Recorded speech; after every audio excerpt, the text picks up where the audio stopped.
जबलपुर शहर में मीरा और उसकी बेटी रश्मि रहती थी। मीरा की बेटी रश्मि बहुत कामचोर थी और वो कुछ काम बिना कहे नहीं करती थी, बस सारा दिन सोती रहती थी और मीरा पूरा घर संभालती थी। और फिर एक दिन सुबह के समय मीरा रश्मि के कमरे में जाती है। ओ रश्मि, उठ जा, समय देख, सूरज निकल गया है, तुझे शर्म नहीं है? अरे रश्मि, पता नहीं कब सुधरेगी, दुखी हो गई हूँ मैं तो इससे। जल्दी से इसकी शादी हो जाए, क्या पता सुधर जाए। हाँ माँ, उठ रही हूँ, थोड़ी देर और सोने दो ना। इस लड़की को कौन समझाए, मैं तो बहुत परेशान हो गई हूँ इससे। अब इसकी शादी कराना ही सही रहेगा। जब घर की जिम्मेदारियाँ उठाएगी ना तो सब समझ जाएगी ये। ऐसा बोलकर मीरा रश्मि के कमरे से रसोई में खाना बनाने के लिए जाती है। तभी मीरा का पड़ोसी रमेश आता है। मीरा बहन, कहाँ हैं आप? अरे ओ मीरा बहन। हाँ भाई साहब, आती हूँ अभी। मीरा रसोई से बाहर आती है। अरे भाई साहब, कैसे आना हुआ? सब ठीक तो है ना? हाँ मीरा बहन, सब ठीक है। मार्केट से आ रहा था तो सोचा कुछ काम की बात कर लूं। कैसी काम की बात? भाई साहब माफ करना, मैं समझी नहीं कुछ। अरे कहना क्या चाहते हो? मीरा बहन, मेरी नजर में आपकी बेटी रश्मि की शादी के लिए शहर के पास का एक लड़का है और अच्छा खासा घर बार है उसका। तुम्हारी बेटी रश्मि बहुत खुश रहेगी वहाँ पर, तो सोचा कि तुम्हारी बेटी के लिए रिश्ते की बात ही कर लूं, अगर आप बुरा ना माने तो। मेरी बेटी घर का काम तो करती नहीं है, ऊपर से उसे खाना बनाना भी नहीं आता।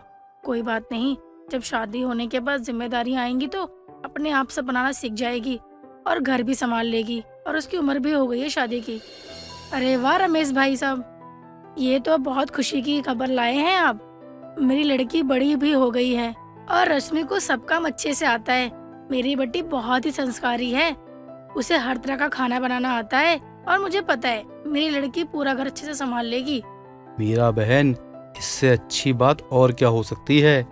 फिर मैं कल लेकर आता हूँ लड़के और उसके परिवार को शादी की बात आगे बढ़ाने के लिए।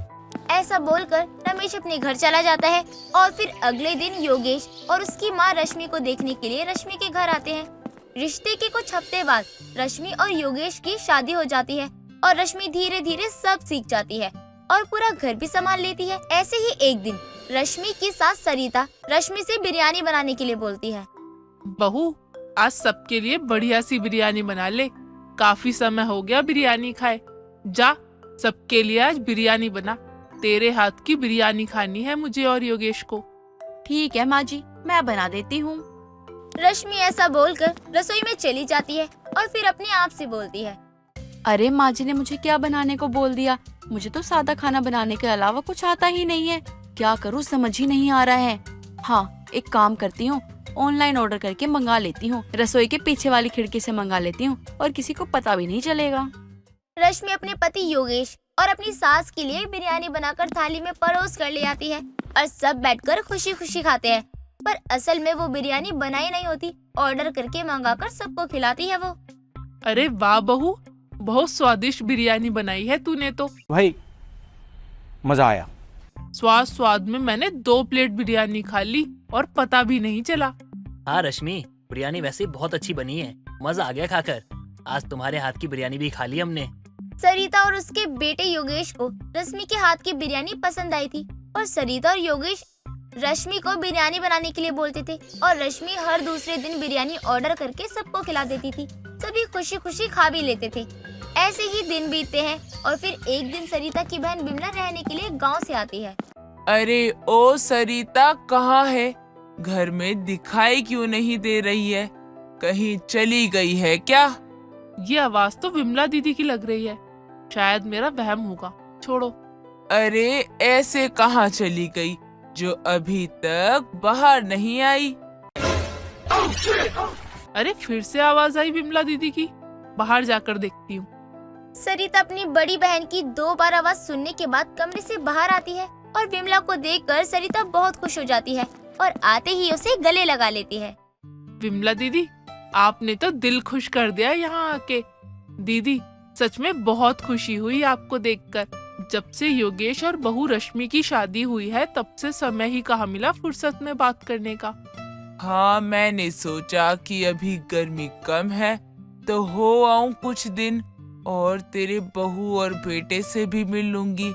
वैसे कहाँ है तेरी बहू रश्मि?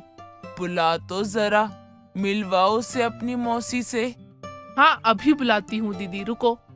अरे ओ रश्मि बहू, जरा बाहर आ, देख कौन आया है।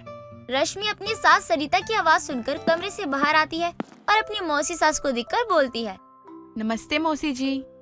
जीते रहो तुम दोनों, हमेशा खुश रहो। रश्मि बहू जा कुछ बना ले, तेरी मौसी सास इतनी दूर से आई है, चाय और उसके साथ कुछ बना ला। जी माँ जी, अभी लाती हूँ बनाकर, आप दोनों बात कीजिए जब तक। रश्मि चाय और पकोड़े बनाने के लिए रसोई में जाती है और चाय और पकोड़े बनाकर विमला के लिए और अपनी सास के लिए लेकर आती है।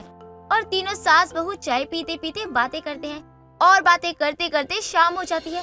थोड़ी देर बाद ही रश्मि का पति योगेश आ जाता है ऑफिस से और अपनी मौसी को देखकर खुश हो जाता है। अरे आज मौसी जी हमारे घर आई है। मौसी जी आपको देखकर बहुत खुशी हुई। रश्मि जाओ मौसी जी के लिए ना अपने हाथ की ना वो टेस्टी वाली बिरयानी बना के ले आओ। अरे हाँ योगेश बेटा, मैं भी यही बोलने वाली थी बहू से। जा बहू, अब सभी आ गए घर पर, तू खाने में अपने हाथ की स्वादिष्ट बिरयानी बना कर ले आ। हाँ माँ जी, बस मुझे 15 मिनट दीजिए, मैं अभी तुरंत बना कर लाती हूँ। रश्मि रसोई में जाकर बिरयानी ऑर्डर कर देती है और बार बार रसोई की खिड़की से देखती रहती है कि कोई रसोई में आ ना जाए और रश्मि की सच्चाई सबको पता न चल जाए। इसलिए वो बार बार सब पर निगरानी रखती है और डराते ही वो सबके लिए थाली में बिरयानी परोस कर दे देती है। अरे वाह वाह बहू, तूने बिरयानी तो बहुत टेस्टी बनाई है। तेरे हाथ में तो जादू है जादू, जो इतनी स्वादिष्ट बिरयानी बनाई है और वो भी इतने कम समय में, सिर्फ और सिर्फ 15 ही मिनट में। हाँ दीदी, जब से रश्मि बहू ने शादी के बाद हमें पहली बार अपने हाथ से बनी टेस्टी बिरयानी खिलाई थी, जब से हम हर दूसरे दिन बिरयानी खाते हैं बहू के हाथ की। सभी खुशी खुशी बिरयानी खाते हैं और रश्मि की तारीफ करते हैं। किसी को कोई शक नहीं हुआ था। ऐसा करते हुए 1 महीना हो गया था। किसी को जरा सी भनक नहीं पड़ी कि वो सब इतने दिनों से रश्मि के हाथ की नहीं बल्कि बाहर की गई ऑर्डर हुई बिरयानी खा रहे हैं।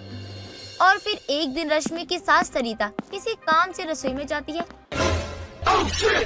और देखती है कि स्लैब के नीचे बहुत सारे बिरयानी के रैपर पड़े हुए हैं और सोचती है, ये इतने सारे रैपर कहाँ से आए? हमने तो कुछ ऑर्डर भी नहीं करा और बहू ने बिरयानी बनाई तो कुछ बर्तन भी गंदा नहीं हुआ, सब कुछ साफ सुथरा रखा हुआ है। और बहू बिरयानी बनाने के बाद रसोई में भी नहीं आई, जो उसने सफाई कर दी होगी। जाके पूछती हूँ। सरिता बिरयानी के सारे रैपर लेकर रश्मि के कमरे में जाती है और उसे बोलती है, देखा आपने लापरवाही का नतीजा है। रश्मि बहू, ये सब क्या है? मतलब इतने दिन से तुम हम सबको बाहर से ऑर्डर की हुई बिरयानी खिला रही थी। माँ जी मुझे माफ कर दो, वो क्या है ना, मुझे बिरयानी बनानी नहीं आती। तो जब आपने मुझे पहली बार बिरयानी बनाने को बोला तो मेरी हिम्मत नहीं हुई कि मैं आपको आकर मना कर दूं कि मुझे बिरयानी बनानी ही नहीं आती, इसलिए मैंने ऑर्डर करके मंगा ली। मुझे माफ कर दीजिए माँ जी, अब मैं ऐसी कोई गलती नहीं करूँगी। आखिर में रश्मि का सच सबके सामने आ जाता है और रश्मि अपने पति योगेश, अपनी सास सरिता से माफी मांग लेती है और उसकी सास रश्मि को बिरयानी बनाना सिखा देती है। फिर रश्मि अपने हाथ से बनाई हुई बिरयानी सभी को खुशी खुशी खिलाती है। राजीव अपनी पत्नी मोनिका के साथ बहुत खुश था। शादी के बाद उसकी लाइफ पूरी तरह से बदल गई थी। उसका काम बहुत अच्छा चलने लगा था। एक दिन वो ऑफिस से घर आता है और अपनी पत्नी से बोलता है, मोनिका आज मैं बहुत खुश हूँ, बहुत ज्यादा खुश हूँ आज मैं। जब से मेरी जिंदगी में तुम आई हो, मेरी लाइफ में सब कुछ बदल चुका है। अब मेरी तारीफ करना बंद करिए और बताइए क्या बात है, किस बात के लिए मेरी इतनी तारीफ हो रही है? इतने सालों से मोनिका हमारी जो लाखों की डील फंसी हुई थी ना, वो आज फाइनल हो गई। उसका फैसला हमारे हक में हुआ है। अरे वाह, ये तो बहुत खुशी की बात है। इस डील के लिए आप कितने परेशान थे? कम से कम अब आप चैन से तो बैठोगे। हाँ ये तो है, मैं सच में बहुत परेशान था क्योंकि मैंने उसमें बहुत सारे पैसे लगाए थे। और तुम्हें पता है सबसे अच्छी बात क्या है? ये कि हम वहाँ नहीं गए और हमारा काम हो गया। लेकिन वो कैसे? वो डील तो आपके नाम से थी ना? हाँ मेरे ही नाम थी, लेकिन वहाँ मेरा नाम पीछे था और वहाँ किसी और का नाम लगा हुआ था। और वो है हमारी मैडम, जो हमारे ऑफिस में आने वाली है। कुछ टाइम बाद वो वहाँ का काम संभाल लेंगी। चलिए अच्छी बात है, आपको ज्यादा भाग दौड़ नहीं करनी पड़ेगी, वरना आप मुझे टाइम नहीं दे पाएंगे। ऐसी कोई बात नहीं है मेरी जान, मैं और तुम्हें टाइम ना दूं, ऐसा कभी हुआ है क्या जो अब होगा? मैं तो तुम्हारे लिए अपना सारा काम छोड़ के आऊंगा और तुम्हारा टाइम भी मैं किसी और को होने नहीं दूंगा, ये याद रखना। बस बस रहने दीजिए, अब इतना भी मक्खन मत मारिए। बस वैलेंटाइन डे आने वाला है, उस दिन आप मेरे साथ रहना, क्योंकि उसी दिन मेरा जन्मदिन भी है और मुझे कुछ नहीं चाहिए। मैं वादा करता हूँ वैलेंटाइन डे का दिन हम दोनों साथ में मनाएंगे। अब मैं फ्रेश होकर आता हूँ। राजीव अपने कमरे में चला जाता है। तभी मोनिका राजीव की पसंद का खाना बनाकर कमरे में लेकर जाती है। दोनों आराम से बैठकर खा रहे होते हैं। तभी मोनिका की माँ सुनीता का कॉल आता है। माँ, कैसी हो आप? आज कितने दिनों के बाद आपने फोन किया है? हाँ बेटी, मैं ठीक हूँ। तू बता, तू ठीक है ना? हाँ माँ, मैं भी बिल्कुल ठीक हूँ। सब कुछ बहुत अच्छा है और मैं बहुत खुश भी हूँ। तुम दोनों खुश रहो। और मुझे क्या चाहिए बेटी? अगर दामाद जी को परेशानी ना हो तो कुछ दिनों के लिए तू यहाँ रहने आ सकती है क्या? हाँ माँ, क्यों नहीं, मैं आ जाऊंगी। लेकिन सब ठीक है ना? कोई दिक्कत तो नहीं है? बेटी सब ठीक है। वो क्या है ना कि तेरे पिताजी काम के चक्कर में कहीं बाहर जा रहे हैं, इसलिए मैंने सोचा तुझे बुला लूं। तू तो जानती है ना मैं अकेले घर में नहीं रह सकती। अच्छा तो ये बात है, मैं तो डर ही गई थी कि पता नहीं क्या हो गया। आप चिंता मत करिए, मैं राजीव जी से बात करके कुछ दिनों में आ जाऊंगी आपके पास। ठीक है बेटी, अब मैं फोन रखती हूँ। सुनीता इतना कहकर फोन रख देती है, जिसके बाद मोनिका राजीव को सारी बातें बताती है, जिसे सुनकर राजीव कहता है, और तुम चली गई तो हम वैलेंटाइन डे मनाएंगे कैसे? आप चिंता मत करिए, अभी वैलेंटाइन डे में बहुत समय है, तब तक तो मैं आ जाऊंगी। अब उन्होंने सामने से बोला है तो मैं कैसे मना कर दूं? ऐसा अच्छा भी तो नहीं लगता है ना। ठीक है, लेकिन आ जाना, ज्यादा दिन रुकना मत। तुम तो जानती हो ना कि तुम्हारे बिना मेरा दिल नहीं लगता। जी ठीक है, मैं आ जाऊंगी। अब खाना खा लीजिए। अगले दिन राजीव मोनिका को लेकर उसके घर जाता है। अपने दामाद और बेटी को देखकर सुनीता बहुत खुश होती है। कुछ देर के बाद राजीव वहीं से ऑफिस के लिए निकल जाता है। जितने दिन मोनिका अपने घर रहती है, राजीव कुछ दिनों में उससे मिलने के लिए जाया करता था। ऐसे ही कुछ दिन बीतते हैं। तभी उसके ऑफिस में एक काजल नाम की लड़की आती है, जिसे देखकर राजीव के होश उड़ जाते हैं, क्योंकि वो कोई और नहीं बल्कि उसकी एक्स थी। ये तुम्हारा ऑफिस है? हाँ, ये ऑफिस मेरा ही है। यहाँ मुझसे ना एक लड़की मिलने आने वाली है जो बाहर कंपनी संभाल रही है। एक मिनट, तुम यहाँ कैसे? इत्तेफाक से वो लड़की मैं ही हूँ। मुझे नहीं पता था कि जिस ऑफिस में मैं इतने दिन से काम कर रही हूँ वो अपना ही कोई है। मैं तुम्हें बता नहीं सकती कि मैं कितनी खुश हूँ तुमसे मिलकर। मैं भी ये समझ नहीं पा रहा, तो इसे क्या खाक बताऊंगा मैं। अरे इसको देखते ही ना मैं दुखी हो चुका हूँ। क्या हुआ? तुम मुझे देखकर बिल्कुल सदमे में चले गए। ना चाय पी ना कुछ बोल रहे हो। मुझे देखकर क्यों परेशान हो गए क्या? नहीं नहीं, बिल्कुल भी नहीं। मैं परेशान ही क्यों होऊंगा, वो भी तुम्हें देखकर। तुम यहाँ काम करने आई हो, काम करोगी और चली जाओगी, बस और क्या। ओके ओके, लेकिन क्या सारी बातें यहीं कर लोगे या कैबिन में भी चलोगे? काजल के कहने पर राजीव उसे अपने कैबिन में लेकर जाता है और काम की बातें करने लगता है। लेकिन काजल काम की बातों को इग्नोर करके उससे अपनी और अपने रिलेशनशिप के बारे में बात करने लगती है, जिस पर राजीव बोलता है, देखो तुम मुझे पुरानी बात याद दिलाने की कोशिश मत करना, क्योंकि मैं अपनी लाइफ में बहुत आगे जा चुका हूँ और अब मैं पीछे मुड़ के नहीं देखने वाला, क्योंकि मैं अपनी लाइफ में बहुत खुश हूँ। मैं जानती हूँ, लेकिन क्या तुम एक दोस्त की तरह ही मेरे साथ नहीं रह सकते हो? क्या मैं तुम्हें अब इतनी बुरी लगने लगी हूँ? ऐसी कोई बात नहीं है, हम एक साथ काम करते हैं। उसको लेकर ना अगर तुम्हें मुझसे कोई बात करनी है तो मेरे कैबिन में आ सकती हो, वरना आना भी मत। राजीव की बात सुनकर काजल को गुस्सा आता है और वो गुस्से में कैबिन से बाहर चली जाती है। दिन बीतते हैं। काजल आए दिन राजीव के पास जाने की कोशिश करती है। कभी उसके लिए खाना लेकर आती है तो कभी काम के बहाने उसके साथ समय बिताती है। इन सब चक्करों में राजीव मोनिका से मिलने उसके घर नहीं जा पाता, न ही उसे फोन करता है। राजीव का बदला हुआ रूप मोनिका को परेशान करने लगता है। तभी एक दिन राजीव को फोन करती है। हाँ मोनिका, बोलो, जल्दी बोलो, मैं थोड़ा बिजी हूँ। आप ठीक है? आप मुझसे इतना रूड होकर क्यों बात कर रहे हो? मोनिका, ऑफिस में हूँ मैं, यहाँ कैसे बात करूँ? हाँ, अरे फोन रखो, परेशान मत करो। इन्होंने आज तक मुझसे ऐसे बात नहीं की। इनको क्या हुआ है? मुझसे गुस्सा है या काम की वजह से परेशान? मुझे तो कुछ समझ भी नहीं आ रहा। कुछ दिनों बाद वैलेंटाइन डे है, अचानक से पहुंचकर इनको सरप्राइज दूंगी तो अपने आप ही ठीक हो जाएंगे। मोनिका राजीव के बर्ताव को नजरअंदाज कर देती है। ऐसे ही कुछ दिन और गुजरते हैं। तभी एक दिन देर रात वक्त राजीव ऑफिस के लिए घर से निकल ही रहा था, तभी काजल वहाँ आती है। तुम तो बहुत रूड हो, इतनी रात को अकेले लड़की को सुनसान सड़क पे छोड़ के जा रहे हो। सॉरी, मैंने देखा नहीं कि तुम ऑफिस में हो। मैं बहुत थक गया था, इसलिए जा रहा था। मुझे भी लिफ्ट दे दो घर तक। मैं तुम्हारे लिए कैब बुक कर देता हूँ, तुम आराम से घर चली जाना। ऐसे किसी के साथ जाना ठीक नहीं लगता है। रहने दो, मैं अकेली चली जाऊंगी, तुम्हें बहाना बनाने की जरूरत नहीं है। अच्छा ठीक है, चलो। राजीव की बात सुनकर काजल बहुत खुश होती है और उसकी गाड़ी में बैठकर उसके साथ चली जाती है। एक दिन राजीव और काजल कॉफी शॉप में बैठे होते हैं, तभी वहाँ मोनिका की दोस्त रिया आती है और बोलती है, हाय जीजू। हाय मोनिका। सॉरी, तुम तो मोनिका हो ही नहीं। ये कौन है जीजू? ये मेरे ऑफिस में काम करती है। मोनिका अपने घर गई हुई है, उसकी मम्मी ने बुलाया था ना। ओके सॉरी, मैंने आप लोगों को डिस्टर्ब कर दिया। नहीं, ऐसा कुछ नहीं। आओ, तुम भी बैठो हमारे साथ। नहीं, मैं अनजान लोगों के साथ नहीं बैठती।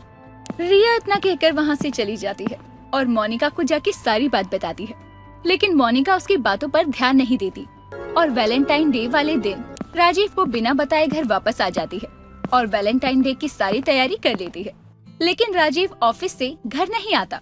तभी मोनिका ऑफिस जाती है, राजीव को काजल के साथ बाहर जाते देख लेती है, जिसे देखकर उसे गुस्सा आता है। वो उनका पीछा करती है। काजल राजीव को एक रोमांटिक जगह पर लेकर जाती है और उसे प्रपोज करती है। मैं तुमसे बहुत प्यार करती हूँ और लाइफ टाइम तुम्हारे साथ रहना चाहती हूँ। हर बार की तरह इस बार भी तुम मेरे वैलेंटाइन बन जाओ। तुम्हारा दिमाग खराब हो चुका है क्या? हाँ, मेरा वैलेंटाइन मेरी पत्नी है और कोई नहीं। मैं तुम्हें ये बात प्यार से समझा चुका हूँ, लेकिन तुम समझती ही नहीं हो। उल्टी सीधी बातें करती हो, हरकत करती हो। अगर तुमने ऐसा कुछ दोबारा किया ना तो मैं भूल जाऊंगा कि तुम एक लड़की हो। चुपचाप से दफा हो जाओ यहाँ से। जहाँ एक तरफ अपने पति की पुरानी वैलेंटाइन की बातें सुनकर मोनिका घबरा जाती है, वहीं दूसरी तरफ अपने पति की बातें सुनकर वो खुश भी हो जाती है और चुपचाप घर आ जाती है। कुछ देर के बाद राजीव घर आता है और दोनों एक साथ मिलकर अपना वैलेंटाइन डे सेलिब्रेट करते हैं। उमा ने अपने बेटे गोपाल की कुछ ही महीनों पहले शादी की थी। गोपाल पहले भी अपने दोस्तों के साथ घूम फिर कर अपनी जिंदगी काट रहा था और अब भी उसे किसी चीज से कोई मतलब नहीं था कि आखिर घर कैसे चलाना है या जिम्मेदारियां कैसी होती हैं। कोई मतलब नहीं था। बहू, तूने गोपाल को चाय दिया? उसे बिस्तर पर ही चाय पीने की आदत है, तू तो जानती है। माँ जी, जब से मैं इस घर में आई हूँ तब से देख रही हूँ आप उन्हें हर चीज में सपोर्ट करती हो। ना वो जल्दी उठते हैं, ना उन्हें काम के लिए कहती हो। बस मेरा लाल पीला खाना खाया, सो जा, थक गया होगा। अरे रे रे बहू, मान गई तुझे। क्या सच्चाई बताई है तूने उमा को, लेकिन अफसोस उमा को इससे भी फर्क नहीं पड़ने वाला। बहू, तेरी जुबान कुछ ज्यादा नहीं चल रही। ये मेरा घर है, समझी ना? तो अपनी मर्जी भी मत चला, यहाँ मेरी चलेगी। अगर तुझे लगता है कमाना इतना ही आसान है तो तू कमा कर दिखा मुझे। कुछ भी बोल उमा, लेकिन तू अगर यही बात अपने बेटे को कहती तो वो भी तो कमाने की सोचता। कल को क्या सारी जिंदगी तेरी बहू ही तेरे बेरोजगार बेटे को कमा कर खिलाती रहेगी? देख विमला, तू तो जानती है एक लौता बेटा है मेरा, और जब इसके पिता कमा रहे हैं तो उसे क्या जरूरत है कमाने की। और ये आज की आई औरत मेरे बेटे को कमाने को कह रही है, जबकि मेरे बेटे को मैंने खुद कमाने को नहीं कहा कभी। हाँ हाँ, और चढ़ा अपने बेटे को सर पर। जिस दिन कमाने को कहेगी तो बस सबसे पहले तुझे ही घर से निकालेगा। अरे नहीं नहीं विमला, ऐसे दिन नहीं आएंगे, तू चिंता ना कर। इधर चंपा को उसकी सास की बात दिल पर लग जाती है। अगले ही रोज चंपा अपनी सास से कहती है, माँ जी, आपने कल कहा ना कि मुझे बाहर जाकर कमाने की जरूरत है, तब मेरी अक्ल ठिकाने आएगी, तो मैं काम करने को तैयार हूँ। लेकिन तुझे काम देगा कौन? किस चीज का हुनर है तेरे अंदर? माँ जी, वो मैं देख लूंगी, मुझे क्या करना है, कैसे करना है। बस मैं आपको बताने आई थी कि मुझे काम करने के लिए बाहर जाना है, तो अब से घर के काम आप करोगी। अरे रे रे, मेरी बहू को मेरी बातों का इतना बुरा लगा कि वो बातों को दिल पर लगा कर बैठ गई। चल ठीक है, 1 महीना दिया तुझे, तू मुझे कमा कर दिखा। चंपा अपनी सास की बातों को दिल से लगाए बैठी थी, लेकिन अब वो सोचने में लग जाती है कि आखिर वो ऐसा क्या करे जो कम समय में अच्छे पैसे कमा ले। मुझसे 8-9 घंटे की ड्यूटी तो होगी नहीं। मैं तो ऐसा कोई काम करना चाहती हूँ जिसमें रोज का 4-5 हजार कमा लूं। लेकिन क्या, फिर तो मोमो की रेडी लगा लेती हूँ। लेकिन मोमो तो हर गली नुक्कड़ चौराहे पर मिलती है। कुछ अलग तो करना ही होगा।